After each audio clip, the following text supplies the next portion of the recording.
If only you got points in the standings for moral victories. I guess now that I think about it, that is kind of what overtime loss points are, and the Kraken do have quite a few of those already this season. So I guess what I should be saying is, if only you got points in the standings for moral victories in regulation. What's cracking, everybody, and welcome back to Kraken R&R, where the Seattle Kraken lose in frustrating fashion 2-1 to the Edmonton Oilers in regulation, in a game that, to be perfectly honest, I think the Kraken played like the better team for the vast majority of it, certainly in the first period,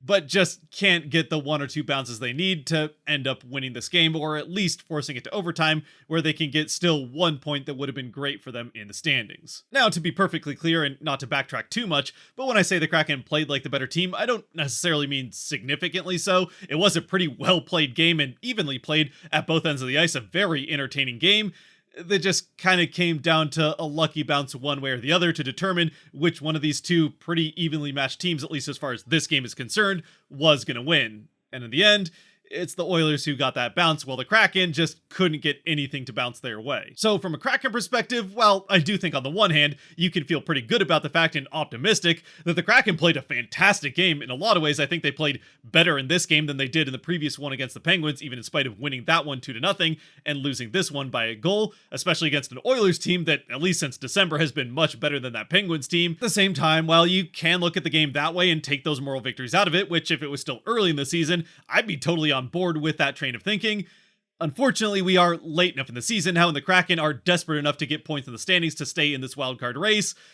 that regardless of how well they played or how it happened, a loss still hurts just as bad as it would against any team, or regardless of how the Kraken played to get to that point. Especially when some of the teams they're in the race with, like the Blues in this case, as well as one of the teams they're chasing in the Predators, both won and picked up 2 points on the Kraken in the same day. But anyway, with all that being said, as we focus more on this game specifically, the Kraken come into it with the same exact lineup they had against the Penguins. Grubauer once again in net for the third game in a row, and even though Decord is right there, it would be pretty hard to take Grubauer out after getting that shutout against the Penguins, and Decord is going to start at least one of these next two games as the Kraken have a back-to-back on Monday and Tuesday. Otherwise, the same lineup, and it serves the Kraken pretty well as this game gets started, with the first period really being all Kraken almost the entire way. Now, by the end of the period, I think the shots on goal are pretty equal between the two teams, but the Kraken especially controlled the danger of chances back at the other end of the ice, as the Oilers defensively were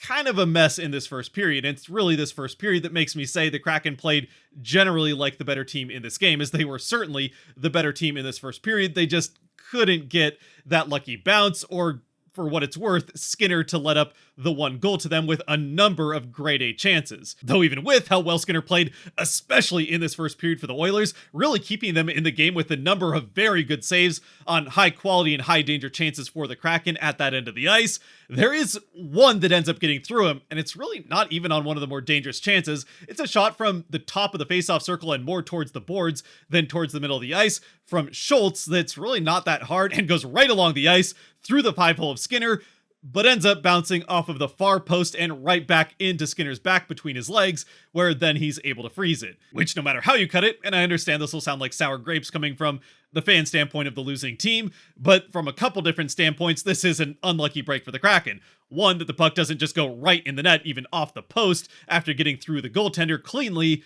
but also that after going off the post, it doesn't just bounce out to the other side, where the Kraken had someone on that side that easily could have picked up that rebound chance and put it in the basically empty net behind Skinner. Instead, again, it bounces off of that post behind him and right back into his legs, so although he doesn't make the save, he still catches the break, and the Oilers are able to freeze the puck and get the face-off. And so, through all of it, whether it was the shaky defense of the Oilers or the good play by the Kraken, really 200 feet in this first period, creating good chances off of those bad plays by the Oilers defensively, and playing pretty well themselves back at their end of the ice to prevent any chances the Oilers had to at least manageable saves for Grubauer, aside from one very nice save that he has on a power play in the last couple minutes of the first period for the Oilers. That save an absolute robbery off a pass from McDavid to Draisaitl for a one-timer. Still, in spite of the Kraken having played better for most of the first period,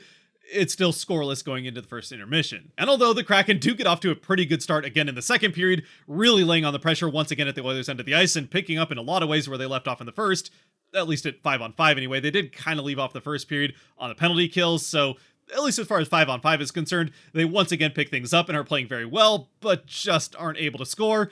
And about 6 or 7 minutes in, the Oilers finally start to, well, I wouldn't say wake up into the game, but start to pressure the Kraken a little bit more and slow down the momentum the Kraken have been able to build. And eventually, halfway through the period, it's the Oilers who end up breaking the ice. It's the two usual suspects, especially when they're put on the same line as they were for the majority of this game. It's McDavid on one side of the offensive end, firing off a pass clean to the other side to Draisaitl in his usual spot at the bottom of the faceoff circle. He gets the one-timer off, and there's no chance for Grubauer. Draisaitl doesn't miss, and it's 1-0 Oilers. And from there, it's again kind of a case of whether you like to look at things glass half full or half empty, at least for the rest of the second period. Half full, the Kraken don't allow the Oilers to really gain any meaningful momentum out of this lead-taking goal.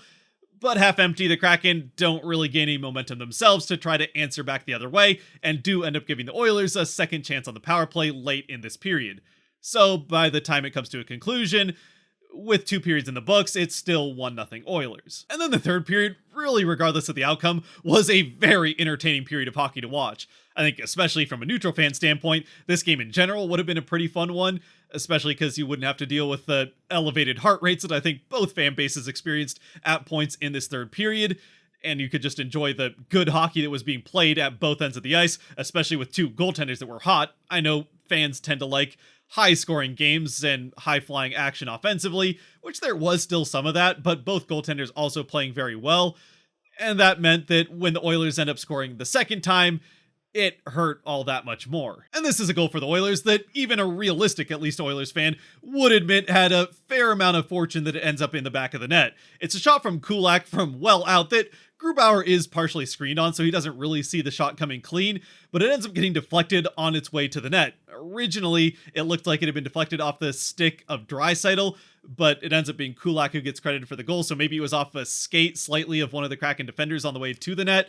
Either way, it does change course on its way to Grubauer and ends up going off of both posts before finding its way into the net. They get just the perfect angle off of that post to get past Grubauer, go off the far post, and then end up in the net to give the Oilers the 2-0 lead. At least this time, though, the Kraken are able to respond to this Oilers goal and get things turned back towards that end of the ice. It does take them a little while to get that momentum going, but towards the middle of the period, a couple minutes after the Oilers take the 2-0 lead, the Kraken get that momentum flowing, get some shots off on goal, and eventually end up on a power play, which, down 2 in the late half of the third, they desperately need to score on to get back in this game. And it really did show on this power play. It's one of their most organized and strongest power plays from a structural standpoint I've seen all season. They have a couple different well set up power play plays that they nearly get off and score on, including one that they're able to get off of the bumper next to the net right up into the slot for a clean shot for Yamamoto that requires another fantastic save from Skinner, who, like I said, was standing on his head all game long for the Oilers. Though even with that, the Kraken are able to keep the offensive end, cycle the puck around, eventually getting it back to Tolvanen on the right side of the offensive end. He fires off a shot, and this time it gets through a defenseman, maybe getting off of his leg a little bit and through the 5-hole of Skinner. This time when it gets through the 5-hole of Skinner, it does go into the back of the net to give Tolvanen the goal, the Kraken the power play goal for the second or third game in a row, and most importantly, with just about 7 minutes left in the game, bring the Kraken back to within 1. And real quick, just for those that like the record keeping, it's Tolvanen's 15th of the season, with McCann picking up his 22nd assist and Dunn his 33rd. Even with the goal though, unfortunately the Kraken aren't able to build off of that and extend this period of momentum that they had going here in the later half of the third. In fact, it's actually the Oilers who really get their best 2 minutes of 5-on-5 they have this entire game. And well, again, like I said, they were a bit fortunate to get that second goal on a nice couple bounces. It's also pretty much up to Philip Grubauer, the reason this puck does not end up in the net once again, to extend the lead for the Oilers late in this third period. Anyway, regardless of how you want to look at it, the Kraken are able to survive that onslaught of the Oilers late in the game to eventually turn things back the other way for the final couple of minutes with the empty net. They get some good chances at the 6-on-5 and then end up on a power play, which leads to 6-on-4. And on that power play, I mean, once again, it's a mixture of some fortunate bounces that don't allow clean shots for the Kraken, and also just incredible goaltending from Skinner, absolutely robbing Eberle with just about 20 seconds left from what would have been a game-tying goal, sending this one to overtime. There's a couple of other very good shots on there. Dunn has one that I think was blocked on the way to the net. Tolvanen has a couple chances, McCann has a chance. As at least from a Kraken standpoint, they really did do everything they could with this odd man advantage, whether it was 6-on-5 with the empty net or 6-on-4 with the power play and empty net, to try to get this game evened up and send it to overtime. But in the end, they just aren't able to get that lucky bounce or whatever it takes to beat Skinner in this game. And they did get a couple of those lucky bounces with battles around the net in that game against the Penguins to score really both of those goals. But they can't get it to happen once again in this game to at least get to overtime and get that 1 point or the chance at 2 at the end of it. The Oilers survive all of it and end up winning this one in regulation as the Kraken fall 2-1. And so, just like I said in the beginning, there you have it once again, a game where the Kraken, really from a moral victory standpoint, they played a fantastic game. From a fan standpoint, it was very entertaining to watch, so if you're just there to be entertained and aren't really that concerned about whether or not the Kraken make the playoffs, it was a very, very fun game to watch, whether you watched it on TV or especially, I'm sure, in the arena. But for the majority of us, and certainly the parts of us that want to see the Kraken make the postseason, regardless of how they end up losing, it is one that really hurts as they played a fantastic game and still couldn't get even one of the 2 points they needed in the standings to keep in this race in the playoffs, especially with the team that's in that second wildcard spot in the Predators once again winning and now pulling 9 points away from the Kraken. Which, while I still do want to remain optimistic about Seattle's chances of making the playoffs because it's just funner to be a fan that way, as I've said a number of times, 9 points is quite a bit of a gap to jump up, even with 2 games in hand. So if they were to win both of those games, it's just a 5-point gap, and the Kraken do have the easiest schedule of the teams in that race.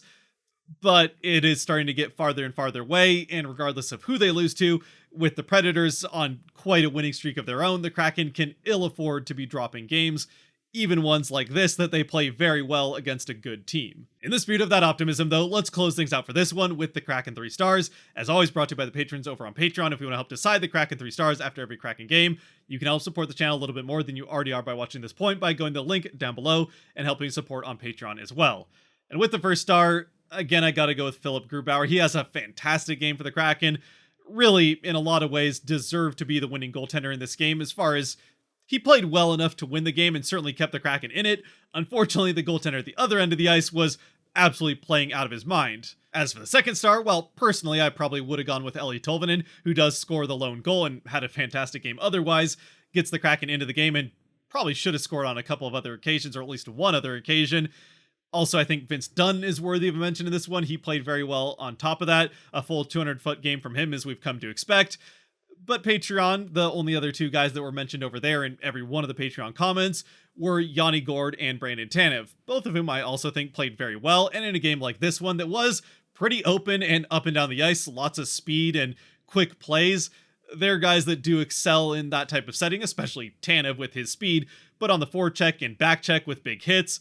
it's the type of game that really lends to that exciting play and the type of play that fans appreciate both of those guys for. So with Tolvanen and Dunn then as honorable mentions, we'll stick with that set of 3 of Grubauer the first, and then we'll go Gourde second and Tanev the third. But if you disagree with that, as always, I'd love to know your thoughts down in the comment section below, not just about the 3 stars, but how we feel coming out of this game for the Kraken. Obviously, as a standalone game, I think we can mostly agree that they played a very good game, even in spite of the unfortunate outcome. But given where we're at this point in the season, the loss, regardless of how we get there, does hurt quite a bit. With that, though, until next time with Power Rankings tomorrow and then a back-to-back on Monday and Tuesday, as always, stay safe out there, be good to each other, God bless, and go Kraken.